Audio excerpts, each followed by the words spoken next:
श्री स्वामी समर्थ, जय जय स्वामी समर्थ. तर मंडळी, तुम्ही स्वामींच्या त्या मूर्तीकडे किंवा फोटोकडे नीट बघा. त्यांचे ते मोठे तेजस्वी डोळे तुमच्याकडे एकटक बघत आहेत. त्या नजरेत एक वचन आहे.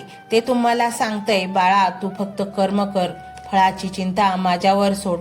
तू पेरायचं काम कर, उगवायचं काम माझं आहे.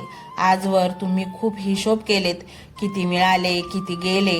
आता हिशोब करणं बंद करा, कारण स्वामींच्या राज्यात हिशोब नसतो, तिथे फक्त अखंड पुरवठा असतो. तुम्ही आता अशा एका सुरक्षा कवचामध्ये प्रवेश करणार आहे, जिथे बाहेरील जगाची नकारात्मकता तुम्हाला स्पर्शही करू शकणार नाही. लोक तुम्हाला नावं ठेवतील, तुमच्याकडे बघून हसतील, पण तुम्हाला त्याचा काहीच फरक पडणार नाही. उलट तुम्ही त्यांच्याकडे बघून स्मित हास्य कराल.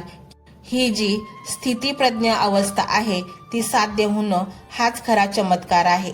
सोन्याचा हंडा सापडणं चमत्कार नाही, पण हजारो दुःखातही चेहऱ्यावर हास्य टिकून राहणे हा स्वामींनी घडवलेला खरा चमत्कार आहे.